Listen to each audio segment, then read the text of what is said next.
Olá, sejam bem-vindos ao Gran Finale, o episódio final do MS Inova Invest. Esse episódio é muito especial, a gente trouxe um fera aqui que está acompanhando a jornada de inovação, de empreendedorismo há muitos anos aqui no estado do Mato Grosso do Sul. E, cara, assim, a gente passou por várias fases aqui, desde o, quero aprender a investir, quais são os tipos de investimento, qual o portfólio que eu monto, beleza, tudo isso. Mas o investidor, ele quer, lógico, o retorno do seu investimento sobre aquilo, mas, cara, qual que é o legado que ele vai deixar? E, sobretudo, qual é o legado que ele está deixando no Mato Grosso do Sul? Então, cara, para esse episódio, ao meu lado aqui, Kennedy Correia, Leandra Costa e Fernando Rolim. Cara, seja bem-vindo, que não, cara, vai ser um prazer falar com você aqui. Prazer estar aqui também, Jeff. Adorei esse tema aí, cara, ainda mais para um sul-mato-grossense nascido e criado, né? Uau. Acho que vou poder falar um pouquinho Pantaneiro sobre... raiz. Exatamente. Tudo isso que a gente olha para investimento, mas cuidando aqui, né? Cuidando da nossa terra e vendo as excelentes oportunidades que já foram aproveitadas e as muitas que ainda tem pra gente aproveitar aqui também, né? Cara, Leandra, a gente estava trocando ideia um pouquinho antes aqui do episódio e falando das oportunidades que existem aqui no estado do Mato Grosso do Sul e nessa jornada sua como empreendedor, que não, como é que você tem olhado para isso? Qual é, você como investidor, o que você está olhando para o estado do Mato Grosso do Sul e vê de diferente de outros lugares? E o que isso pode trazer de retorno para cá? Claro. Bom, Jeff, eu acho que tem algumas teses que a gente constrói aqui. A primeira é lembrar que quando você é pequeno, a sua taxa de crescimento é muito maior do que quando você é grande. Uhum. Então, qualquer oportunidade num estado menor, porque às vezes a gente escuta isso, né? Populacionalmente, a gente é 1% da população, mas a gente representa quase 2,5% do PIB.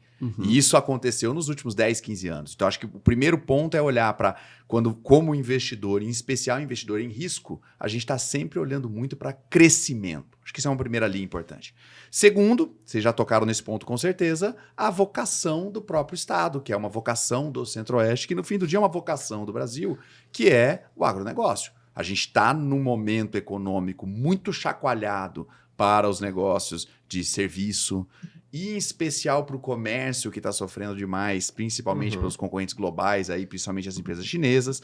E a gente tem meio que um guardião da economia brasileira aí, que é o agronegócio. O Mato Grosso do Sul, com esta vocação, com o posicionamento geográfico que ele tem, você tocou mais cedo aí na rota bioceânica, então as possibilidades logísticas que esse posicionamento geográfico traz para mandar produto para fora, para trazer produto para o Brasil, para acessar o mercado da China, com certeza, mas acessar também o oeste dos Estados Unidos, que é hoje o estado Califórnia, né, o estado mais rico daquele país também, toda a América Central ali no meio também. Então a gente está numa posição geográfica, produzindo, gerando um volume muito grande de produção, e a gente tem um potencial de crescimento ainda muito a ser aproveitado. Acho que quando você coloca tudo isso num caldeirão, numa panela, para fazer ali um arroz carreteiro, de repente, para a gente manter a conversa regional, ou uma sopa paraguaia, né, cara? Eu acho que é difícil não olhar para cá. Tanto é que há alguns anos a Globo começou a falar do agro é tech, o agro é pop, o agro é show, e ela criou um pouco essa tendência de vamos olhar para esse mercado. E por mais que, você fala Globo, mas o que isso tem a ver? Inclusive Globo e agro normalmente não conversam, mas no fim do dia, a atenção tem se voltado para caramba para esses players. Porque a gente tem, globalmente falando, as empresas de tecnologia tomando um espaço gigantesco. Quando você vai para a lista das maiores empresas do planeta, elas estão empresas de tecnologia na sua essência, mas pode notar que as que não são de tecnologia são de commodities. Uhum. Então a gente também passa por um momento onde os commodities têm uma valorização importante, né? Então acho que assim, olhando para esse cenário, né, a gente está num lugar certo, agora, de repente, no momento certo também para lugar investir. Certo e a pessoa certa. E aí a gente entra, vou investir em um negócio aqui. Talvez os negócios mais tradicionais na área de startups, né? Serviço, fintechs. E aí quando a gente olha para bioeconomia, biotecnologia, negócios que estão aqui do nosso lado, que estão aqui dentro do Living, mais de 600 negócios. E outra, o poder de conexão que eu tenho aqui no Mato Grosso do Sul. Então eu, como investidor, tenho certeza que o Kennedy é muito mais representativo e consegue muito mais conexões com empresários, com segmento local, do que, de repente, em São Paulo. E dentro dessa jornada... até com os dirigentes públicos. Esse é um argumento que a gente fala sempre. Porque você tem 3 senadores por estado. Uhum. Só que os 3 senadores do estado de São Paulo estão representando 50 milhões de pessoas. Os 3 de Mato Grosso do Sul têm o mesmo peso de voto, estão representando 3 milhões. né? Essa é mais ou menos a razão de proporção. Então, de fato, o acesso, a conversa, os interesses são muito mais próximos. Gosto dessa linha também. E hoje, esses negócios que você tem investido, gente, vamos lá, tô aproveitando aqui. E esses negócios que hoje você tem investido, me fala um pouco daquilo que você pode falar naturalmente como investidor. Você fala, cara, a gente fez um aporte aqui que faz sentido nessa temática. Claro, vamos lá. Ô Jeff, eu tenho uma empresa que eu investi em 2018, que hoje já saiu da fase startup. Embora ela ainda traga crescimentos bem acima da média do mercado, acho que já passamos por um período ali, ponto de inflexão, que foi a MedGuias. A MedGuias é hoje a maior plataforma de informações médicas do Brasil. Ela começou em Mato Grosso do Sul, começou aproveitando a facilidade. O cliente, no fim do dia, são clínicas, médicos, outros profissionais de saúde. Então, começando fazendo visitas presenciais e formatando a melhor maneira de vender o produto. Quando eu falo, por exemplo, com o público médico dentro de um consultório, o meu tempo médio ali, do momento que eu falo bom dia até o momento que o cartão de crédito é passado, são 6 minutos. Então, não tem spin selling, não tem desenhar aqui uma hipótese, né? O que eu consigo fazer em 6 minutos para sair com uma venda dali de dentro, né? Então, a gente começou aqui localmente. Quando a gente estava com 6 meses de negócio, a gente passou por aquela fase, acho que o Product Market Fit, né? Produto mais encaixadinho, precificação adequada, lista de benefícios, de novo, que a gente conseguia convencer o cara em 6 minutos, a gente começa o crescimento. Em 2018, a gente terminou com 5 estados. Quando a gente estava na pandemia, a gente estava com mais ou menos 10 ali, quando estourou a pandemia, março de 2020, e agora a gente está com 17 estados no Brasil. A gente tem uma porção dos estados menores do que o Mato Grosso do Sul, que a gente não foi atrás. Então, Acre, Rondônia, Tocantins não foram mercados-alvos que a gente foi. E dos mercados maiores do que aqui, estados maiores, a gente está faltando apenas o estado de São Paulo. Então, essa foi uma estratégia de crescimento aceleradíssima até 2022. E de 2023 para frente, a gente veio para uma visão de lucros. Eu acho que quando a gente conversa com os investidores de startups, é sempre importante entender esse ciclo, né? Porque quando você faz um investimento num novo negócio, você tem que fazer sempre essa troca entre crescimento e rentabilidade. E, basicamente, a gente poderia ter optado por ter rentabilidade desde o 6º mês do nosso negócio. Mas a gente esperou 4 anos e meio antes de começar a pagar a conta. Mas esses 4 anos e meio foram cruciais para o crescimento que a gente fez. Então, acho que a gente aproveitou desses caráteres, aspectos que você trouxe aí, com certeza esse da proximidade. A gente conseguiu cobrir o território de clínicas, hospitais, serviços de saúde de um estado, não foi o estado todo porque a gente selecionou cidades, mas de 4 cidades do estado em 6 meses, né, cara? Não daria para fazer a mesma coisa, talvez, num bairro em São Paulo. Então, a gente aproveitou um pouco desse aspecto. Hoje é um negócio que já tem aí 20 milhões de faturamento, já gera retorno, resultado, lucro no bolso todo ano. Legal. Já gera dinheiro no bolso todo ano, até porque o negócio de serviços trabalha com uma margem de lucro bem mais interessante, né, do que normalmente esses negócios de produtos. E a gente agora está muito mais com o olhar de um crescimento, sim, mas financeiramente saudável. Então, não invisto tanto na abertura agressiva de novas praças, vou crescendo organicamente, mas botando dinheiro no bolso todo trimestre. Né? Entendi. Mas a gente está falando de algo, uma experiência do Kent num negócio que a gente está falando que está dando esse faturamento hoje em 8 anos. Né? Isso aí. E a gente está nesses episódios, Kent, justamente falando com uma população do Mato Grosso do Sul, explicando o que é esse cenário de investimento. E aí, nesse sentido, conta um pouquinho mais. Porque você investiu numa área que não é a tua. A gente falou nos episódios anteriores que é bom você ter foco, você ter expertise no tema. Você é da área de comunicação e você investiu numa área médica. O que é isso? Por que isso? Quais são os desafios disso? E essa não é a única empresa investida sua, né? Exato. Então, como diversificar? A gente gosta de contar as histórias que deram certo, né, Leandra? Porque elas chegaram a 8 anos de vida. Mas a gente precisa lembrar que todas as que não deram certo, né? Foram lições aprendidas. Foram lições e tiros para você gastar energia ali. Então, assim, esse investimento na MedGuias, ele veio de como a gente sempre prestou serviço para outras empresas no mercado local em Mato Grosso do Sul, até ali 2015, mais ou menos. A gente estava bem focado aqui, depois, nos últimos 10 anos que a gente acabou expandindo para fora, a gente ia vendo as iniciativas das pessoas e das empresas. E aí eu notava que tinha várias startups que começavam, mas não conseguiam achar essa atração na parte comercial. Às vezes o produto estava bacana, acertou ali os aspectos de precificação, mas na hora de gerar a conversão ou trazer o cliente, não virava. E a gente veio de uma história de marketing, de comunicação. Então, saber aproveitar os canais de marketing, saber aproveitar a entrada comercial era uma expertise nossa. Quando a gente olhou para o mercado de saúde, isso lembra só, estou antes da pandemia ainda, mas a gente percebeu que era um mercado mais saudável no que tangia inadimplência. Porque nós começamos, juntamente com a operação da MedGuias, uma operação parecida de criar um hub, um portal para empresas em geral. Aí eu vendi para o cara do comércio, eu vendi para o cara do prestador de serviço, o calheiro, o gesseiro. E esses caras todos compravam, pagavam a primeira parcela para começar o negócio e desapareciam. Nunca mais voltavam. Então, naquele cenário de inadimplência, a gente olhou para os profissionais de saúde. Com certeza, o médico ainda... um recorte dentro do recorte muito mais interessante. Então, para a gente, Leandro, eu acho que foi ter dado vários tiros e visto aonde o tiro colava, né? Como a gente viu que naquele mercado o tiro colava, o cara pagava, o cara renovava, que aí é um indicador, né, de que o produto encaixou, aí a gente foi para cima com tudo. Eu acho que parte da estratégia de investimentos também tem a ver com você ser rápido em decidir dobrar a tua aposta onde você tem que dobrar e cortar rápido o teu investimento onde você vê que ele não funciona, né?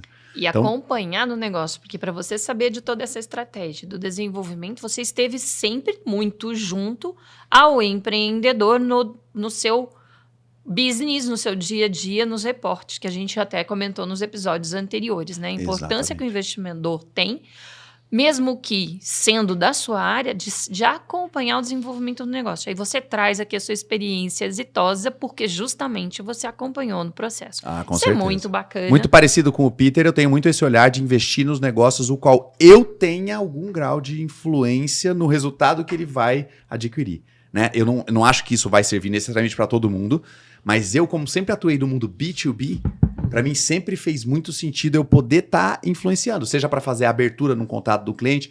Eu vou falar das minhas outras investidas sem citar muitos nomes pela fase dos investimentos, mas como eu tenho entrada nesses clientes corporativos, então imagina que a gente tem grandes indústrias, grandes empresas que estão olhando para o Centro-Oeste. Aí não é só Mato Grosso do Sul, eu estou nos outros estados, Goiás e Mato Grosso também, mas esses estados estão recebendo mais olhares. Bom, empresas maiores querendo investir nesses mercados locais começaram a abrir as suas fábricas, né? A gente está tendo grandes indústrias sendo instaladas, por exemplo, por aqui.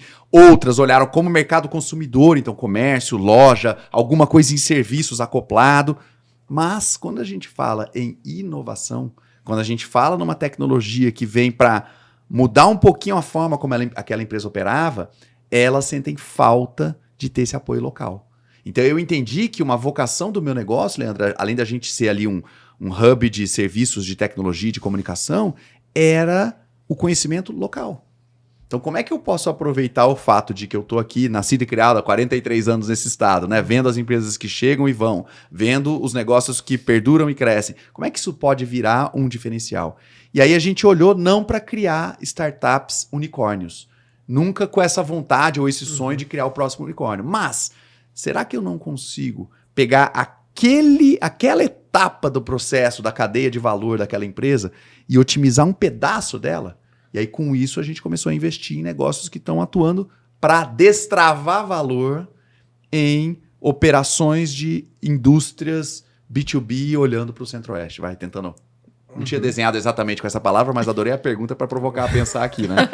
Então foi o que a gente procurou fazer. E aí hoje eu acho que a gente tem uma vantagem na parte tecnológica, que é desenvolvimento muito mais rápido, para você botar um POC ou um MVP no ar, né, funcional, para alguém testar também. Isso demonstra uma agilidade para a empresa B2B, que às vezes é uma empresa de 30 anos, 50 anos, 100 anos de história. Pô, ela vê que dá para fazer aquilo muito mais rápido, dá para ser muito mais ágil para realizar aquilo. Outra coisa, lá na 80/20, a minha empresa, a gente tem mais 100 pessoas. Então, para eu desdobrar um time e botar um time para cuidar de um produto desses, eu também tenho já meio que um quartel-general ali, com vários generais prontos, né? Ou majores, ou tenentes prontos para montarem esses squads e ir para dentro dessas empresas também. Então, essa foi uma oportunidade que eu vi, de novo, ela é local MS, mas muitas vezes transbordando MT ou Goiás. Mas isso é legal nessa fala do Kenneth, porque o Kenneth traz aqui uma experiência que é o que a gente vem aperfeiçoando mais ao longo das nossas gravações aqui nos episódios, é que o investidor, ele pode, e é o melhor que seja um empreendedor, e que ele olhe a possibilidade que nesses projetos investidos e nesses relacionamentos com novos negócios, ele também tem o crescimento no negócio principal dele. Sim, sem dúvida. Porque assim, você não precisa estar só na sua área, mas o quão você está vinculado e se relacionando com outros negócios, o quão você pode potencializar. E hoje você não é mais uma empresa única, você é um grupo. É isso né? aí. Você... Ô, Leandra, e até te contar sobre isso, adorei que você puxou esse gancho, porque quando a gente fala inovação, essa palavra significa uma coisa diferente para cada pessoa, né? Mas quando eu estou dentro do meu negócio, por exemplo, para mim inovação é o que da minha receita, ou seja, eu não estou falando sobre POC, não tô falando, o que da minha receita foi de produtos que a gente soltou nos últimos 2 anos. Esse é o meu indicador vivo de que eu estou conseguindo inovar. Estou conseguindo botar alguma coisa de fato no mercado, que alguém está comprando e que é relevante o suficiente. Hoje, isso representa mais ou menos 6% da receita do meu negócio. Só que é o seguinte, faz 10 anos que os produtos a cada 2 representam 6% da minha receita. O que significa isso? Que os produtos de 3 anos atrás ou de 10 anos atrás já estão incorporados, gerando receita recorrente dentro do negócio. E a mesma coisa vale para as empresas estabelecidas, incumbentes, as empresas maiores, aí o mundo corporate, né? Que é, como que essa empresa está inovando? Eu não estou perguntando das histórias que ela está contando. Eu estou perguntando quanto da receita dessas empresas incumbentes está em produtos que elas soltaram nos últimos 2 anos. E aí, como é que ela faz isso? Tendo, de repente, 98% da receita dela focado em ativos industriais, focado em processamento de cana-de-açúcar, soja, carne bovina. Então, as empresas já começam a olhar na startup como uma alternativa para ela começar a criar o mercado dela no futuro. Tem uma frase que eu carrego, Jeff, desculpa te interromper, que é a seguinte. Quando a gente estuda estratégia empresarial foi criada no contexto de indústria. Os caras usam um cara chamado Michael Porter. É meio que assim, o pai da estratégia. Só que nos anos 90 apareceu um outro cara chamado Gary Hamel. E o Hamel tinha uma abordagem totalmente diferente do Porter. Porque a do Porter era a seguinte. Cara, o que você domina, o que você faz muito bem? Aposta, duplica, triplica para fazer aquilo muito melhor. O problema é que quando você tem um cenário de disrupção, se você fica investindo naquilo que é o seu melhor enquanto o mercado está indo para outro lado, você perde o gancho. Então eu comecei a usar uma frase que é menos Porter, não é para jogar fora, é muito legal, vale muito a pena olhar para ele, mas é menos Porter e mais Hamel. E aí o olhar disso é o que o Hamel traz de diferente para a estratégia. Vamos desenhar uma linha para projetar o futuro? Como é que vai ser 2030? 2030 a gente espera que o mundo vai operar dessa maneira. Tá legal. Como é que eu construo o meu produto, a minha oferta, o meu portfólio de serviço para chegar lá? E aí quando você coloca isso na cabeça, você percebe que é muito legal fazer aquilo que você sempre fez. Mas se você não começar a brincar de fazer coisa nova, rapidinho alguém vai estar fazendo por você. E outra, vem essa pegada no sentido de eu não estou investindo porque meus negócios não dão certo. Na verdade, eu estou investindo e preciso continuar investindo e inovando porque meus negócios precisam continuar dando certo, né? Então, às vezes, parece assim, não, preciso estruturar, eu não tenho tempo ou dinheiro para investir em um negócio novo ou numa inovação, porque eu estou concentrado no meu job, concentrado no meu negócio, e se você continuar mais Porter, né? Muito Porter, meu negócio é fadado a ser mudado. E aí vem as disrupções, né?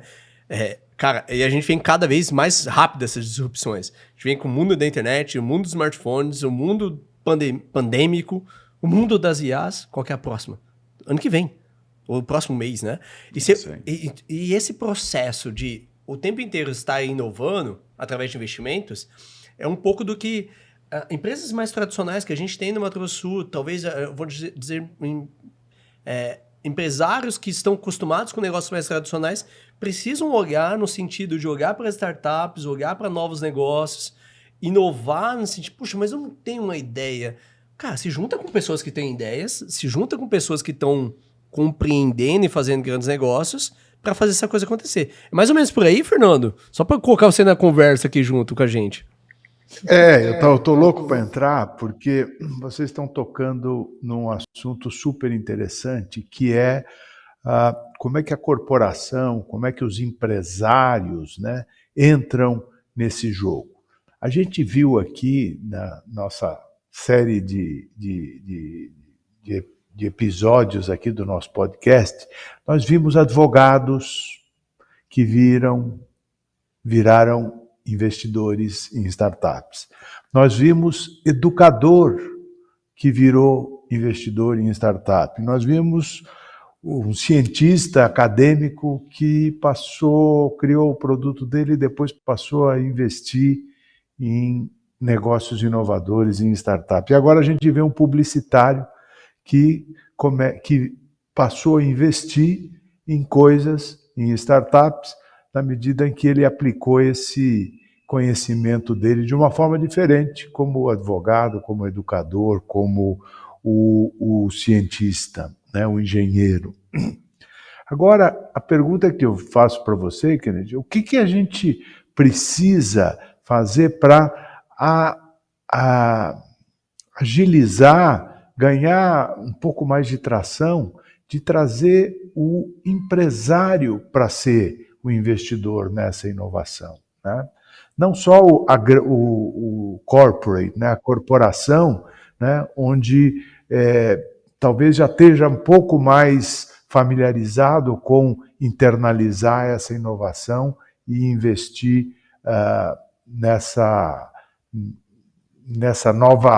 forma diferente de promover a inovação, que é pela startup. Como é que você vê? Quais são os drivers que a gente deveria trabalhar para atrair esse empresário do Mato Grosso do Sul para se engajar nessa informação, nesse conhecimento dessa oportunidade que ele tem? Excelente pergunta, Fernando. Você sabe que eu vou te responder criando provas contra mim mesmo. Cara, você sabe que no business de agência de marketing, eu analiso historicamente os grandes grupos de publicidade e o valuation médio deles, o múltiplo deles é entre 0,7 e 1,2. Calma que não é do lucro, esse é o múltiplo da receita, tá? Entre 0,7 e 1,2. Na melhor época da história, 1,2, 0,7 no dia a dia. O que significa isso, cara? Que um business de agência vale os contratos que você tem assinados. Porque basicamente os meus contratos também duram 12 meses. Então vale 1 ano de receita do negócio. O que significa isso? Muito difícil construir equity com isso.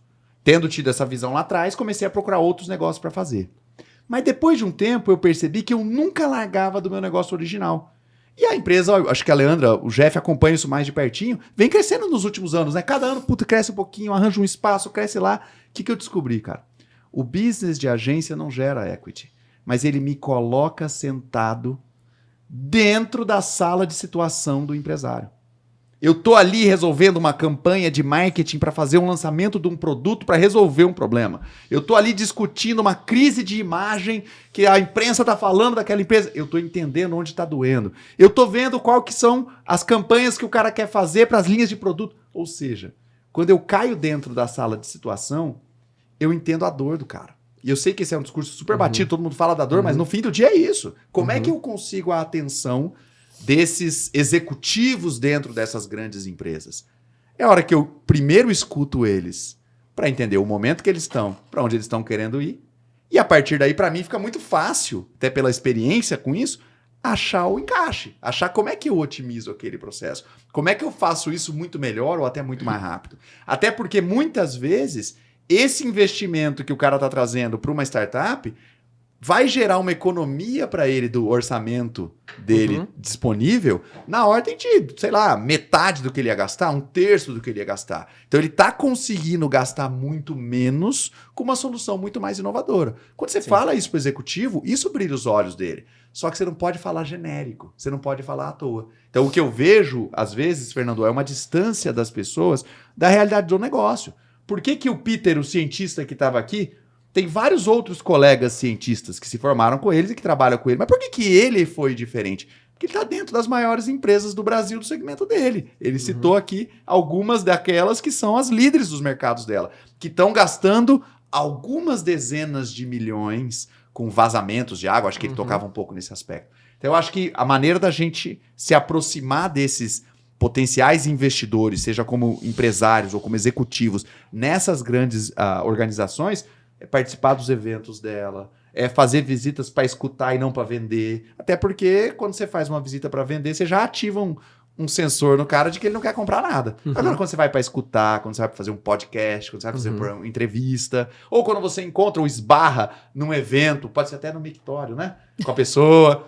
No mictório, acho que não ficou bom, né? É melhor esperar lavar a mão. Espera. Depois que a pessoa sai ali, Depois saiu na hora do almoço. Cara, tem uma história de uma empresa que eu fiz na hora do almoço, cara. Foi muito... Uma hora que a gente ficou sentado na mesa, saiu o startup. Então, acho que estar muito perto tem um valor. Então, eu nunca venderia a minha empresa por 1,2 do faturamento, porque o que ela me gerou de negócios, só por eu estar na sala de situação, vale muito mais do que o os spin-offs do seu negócio, né? As empresas que surgiram da 80/20, que surgiram dos negócios. É isso. E outra, Jeff, acho que a Leandra trouxe um gancho mais cedo, e eu não peguei ele, mas vou pegar ele agora, porque tem a ver com a pergunta do Fernando, que ela falou assim, procurar negócios dentro do teu... do teu espaço, né? Do teu ecossistema que você domina, que você conhece. A gente chamava isso em algum momento de smart money lá atrás, né? Eu acho que nesse corporate venture capital, CVC, esse dinheiro da grande empresa, ele nunca vai gastar fora do segmento dele. Não tem a menor hipótese, porque ele, como executivo, ele tem uma amplitude de escopo, um escopo de gestão dele. Ele vai trabalhar ali. Então, quanto mais perto você chega, quanto mais você entende a dor, a dificuldade e o problema, e aí parte para resolver de fato a dor, e não só pegar aquela ideia que você teve no chuveiro para ver se vira, né? Você inverte, tem dinheiro muito mais fácil de ser ganho nesse território conhecido. Por que não? E, cara, pegando justamente esse gancho, cara, beleza, o cara tá ouvindo a gente agora, empreendedor, investidor, quer começar a entender tudo isso. Tá maluco? Como é que eu vou conseguir entender tudo que esse cara falou? São anos, 43 anos de história. Não é tão rápido esse processo. Cara, para quem tá começando, para quem já tem um negócio sólido, tá querendo começar a investir para inovar, para o seu negócio não morrer, criar empresas dentro da sua empresa também, o que você dá de dica? Como é que o cara aprende sobre isso?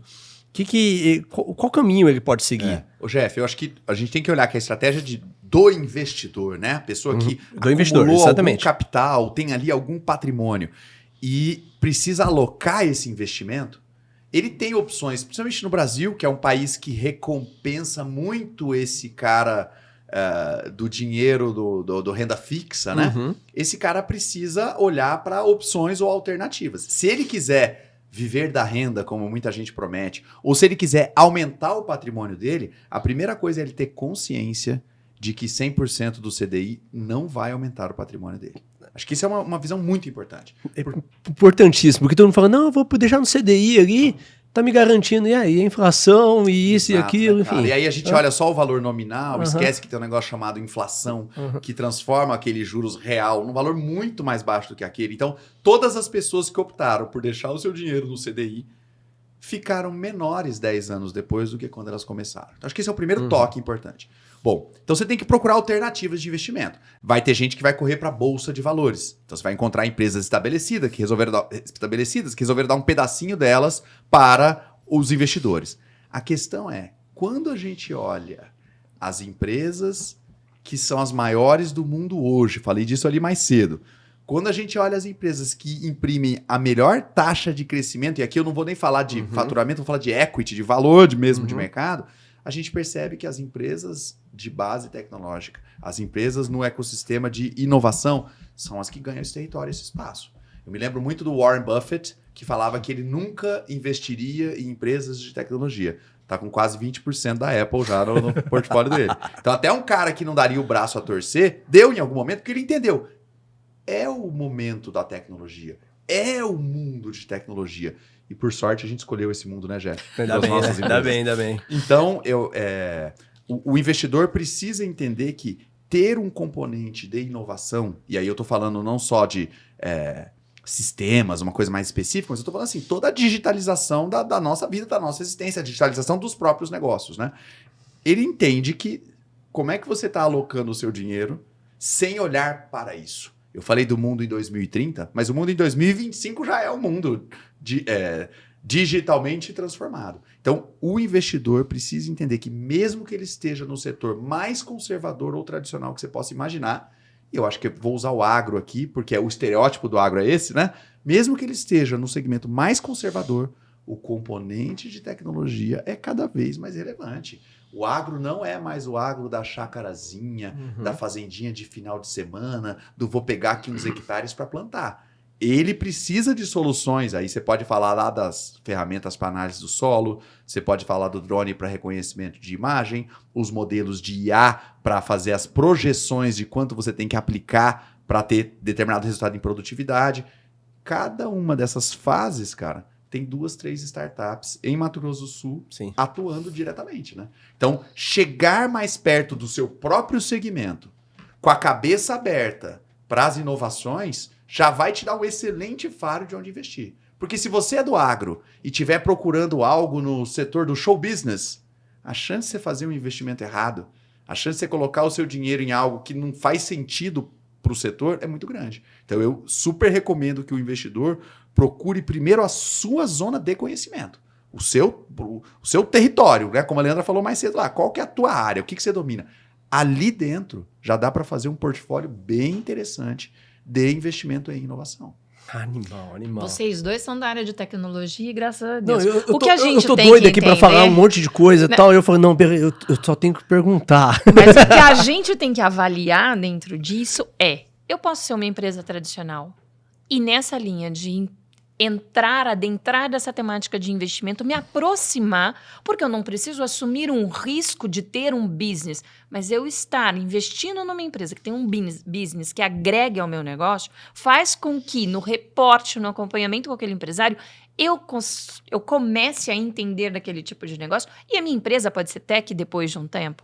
E eu acho que é bem bacana, não é bem o que a gente fala, mas a Magazine Luiza mostra para todo mundo, até para cidades menos tecnológicas, o que foi essa inversão de negócio. Ela deixou de ser um negócio físico e passou a ser um negócio digital com a Magalu. Então, a hora que a gente olha esse tipo de mudança de negócio, eu vejo que o cenário hoje, com toda essa ferramenta tecnológica e esse volume de novos negócios de inovação surgindo, que precisam também de uma envergadura de negócios tradicionais para fazer esse jogo de cintura e trazer dinheiro novo, porque quando você fala assim, eu tenho que entender que aquele meu dinheiro recorrente dos meus contratos, o que eu posso fazer diferente é trazer dinheiro novo, é uma oportunidade, então, de estar entendendo de como eu posso modernizar sem grandes investimentos. Porque eu colocar um aporte de R$100 mil, 25, 30, 40, porque também existe esses níveis de investimento, pode ser a chance que eu tenho para o meu negócio tradicional e para a minha aproximação com esse mercado de inovação que eu não entendo desse. E aí eu vou trazer nós estamos no Mato Grosso do Sul. É muito comum a gente estar aqui falando e ao longo de toda a manhã de gravação a gente falou vários termos em inglês. Mas quando você vai para uma palestra e as pessoas te recriminam por usar palavras em inglês, mas esses são os termos do mercado hoje global. Então, é uma forma, quando você investe, inclusive, de começar a ouvir um pouquinho mais desse vocabulário e não assustar tanto, porque o mundo não vai voltar. Sem esse, dúvida, né? E eu acho que, né, Leandra, que eu falei de cabeça aberta mais cedo, é isso, é cabeça aberta para tudo, inclusive para aprender novos termos. Porque você achar que você, com a tua cabeça do teu negócio tradicional, do jeito que você sempre fez, vai estar conseguindo olhar para novas oportunidades? Não vai. Você tem que estar disposto a olhar para elas. Né? Quando eu gosto muito, OGF, das missões, né? De alguma maneira viajar para fora para ir buscar conhecimento. Seja para visitar, por exemplo, eu tento ir a cada 2 ou 3 anos para Nova York, numa missão que é visitar outras agências de marketing de Nova York. Pra você ter uma ideia, tem uma agência de marketing que a gente visitou, que ela sozinha rodou o mesmo valor de publicidade do que o Brasil inteiro. Uau. Uma empresa, né? Então, tem 2.500 pessoas trabalhando num prédio em Manhattan. Cara, tenho certeza que tem coisa para aprender naquele lugar ali, né? Aprender um pouquinho, então, né? Não é um pouquinho. Então, quando a gente vai nessas missões, a gente já tá com um pouco a cabeça aberta, né? De expandir, de sair daquela zona de conhecimento atual nossa para ver outras referências. Ou também missões de outros setores. De repente você está cansado do teu setor, você não aguenta mais ver negócio do agronegócio. Agora eu quero ver o showbiz que seja lá. Faz as missões para conhecer onde o showbiz acontece. É Los Angeles, Hollywood. Vai para Hollywood conhecer isso mais de perto. Vai para Nashville, nos Estados Unidos, outro mercado super legal de showbiz que nem todo mundo conhece. Então, você ter essa predisposição a ir olhar exemplos e outros modelos é parte do crescimento. Inclusive, Leandro, eu me lembro nos anos 60 ou 70, de ter ouvido histórias de produtores rurais, na época muito pecuária do Mato Grosso do Sul, que iam para os Estados Unidos, iam para a Europa visitar outras fazendas, cara. Então, mesmo o investidor, de novo, do segmento tido como mais tradicional, esses caras também abriam a cabeça deles para procurar novas pastagens, para entender rotação ali do gado nas invernadas. Acho que essa é uma questão importante, procurar novos modelos. Isso é uma coisa que a gente olha também. Sensacional. E que tal fazer missões técnicas para o Living Lab, né? Trazendo os empresários do Mato Grosso do Sul para ver a inovação que está sendo gerada dentro do Mato Grosso do Sul. Sem ter que viajar. Exatamente. Né? Olha Sem só. ter que partida, você já vai ver ali empresas que estão atuando com tecnologias que muitas vezes você não conhece. Né? Então você vai ver um pouquinho de internet das coisas, vocês falaram um pouquinho mais cedo, você vai ver um pouquinho de robótica, você vai conhecer ali impressão 3D. No quesito software, você vai entender como existe um mercado enorme para as pessoas contratarem software, né? Sistemas, o SaaS, ou agora o tal dos micro SaaS, que estão crescendo aí também, né? Temos startups em vertentes super amplas aqui em Campo Grande, né? Facinho de vir, de visitar. Fácil, conheço algumas. Uma ou outra, né, Jeff? Uma ou outra. É claro, porque, de novo, é uma batalha por expansão de mente. Então, você tem aqui tão pertinho a possibilidade de conhecer, começa por aqui, né? Fato. Pois é, Kennedy, eu vou falar para você que eu sou muito fã da inovação e você falou da missão técnica. Eu pessoalmente, organizei 35 técnicas internacionais no passado aí, no setor automotivo, né? Porque muitos negócios que não tinham no Brasil foram criados no setor automotivo baseado em visitas técnicas a outros países, a outras empresas fora daqui, né? Mostrando como o negócio pode ser. Eu fiz uma visita a São Francisco agora, tem menos de um mês, e eu rodei naquele Waymo, né? Aquele Uber sem motorista, vai. E, cara, por mais que eu já estivesse acompanhando a coisa dos carros autônomos, já tinha ouvido falar sobre o Waymo, visto vídeo e tal, muito diferente quando você pula dentro de um carro que aparece ali em cima da hora e te leva para um outro canto, né? E aí os caras estão em 5 cidades, já estão com uns 2 ou 3 para dar os próximos passos. Em São Francisco tem mais de 300 carros. Então, de novo, como é que você está no setor automotivo e não está nem olhando para isso, né? Ok, 98% da tua receita vai ser continuar vendendo os carros como você sempre vendeu. Mas será que você não tem que começar a entender que você tem que criar novas avenidas de receita, né? Ah, não, mas eu sempre trabalhei com as marcas alemãs ou americanas que eu gosto, que são tradicionais. Sério que você não está olhando para elétrico e não está olhando para chinês? Será que dá, né? Então acho que essas são provocações que, se a gente não saiu daqui, é muito fácil a gente se acostumar com o nosso quintal, né? Então eu sou um grande defensor aí das visitas. Visita, entender, ver o que está funcionando, o que não tá. Mas, cara, olha que... Não, riquíssimo esse podcast. E, cara, infelizmente, a gente está chegando ao fim dessa série, a primeira temporada do Inova Invest. E foi sensacional. Foi muito legal essa jornada inteira aqui, a gente entendendo o cenário de startups, investimento em startups aqui no Mato Grosso do Sul, você falando sobre, cara, como é que eu tenho que continuar? A gente tá falando sobre, eu tenho meu negócio, como é que eu não faço uma visita, uma missão? Mas, sobretudo, como eu tenho um negócio, uma empresa, e eu não inovo, e eu não invisto.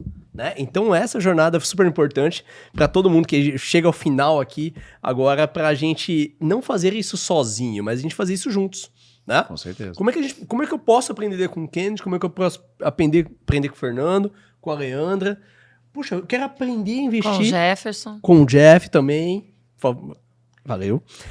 Mas como é que eu posso aprender a investir? Então, olha, cara, esse senhor experiente, cara, investiu em vários negócios, então vai ter um letramento aqui no Living Lab sobre como investir, como inovar na sua empresa, então vai ser sensacional isso. Gente, obrigado, Kennedy. Valeu, Jeff. Eu acho que eu posso deixar mais uma pessoa pra gente aprender junto, por favor. Que é o Jack Welch, que é o maior CEO da história aí, né? Ele falava só o seguinte, e isso é agora com o olhar pro investidor que tá assistindo a gente, né?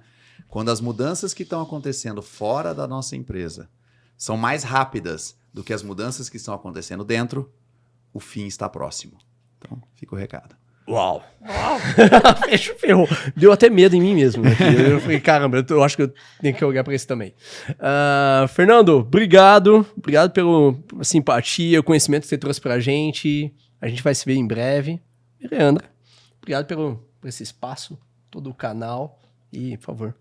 Bom, eu só tenho a agradecer a todos que estiveram com a gente nesses 5 episódios, principalmente você, nosso ouvinte.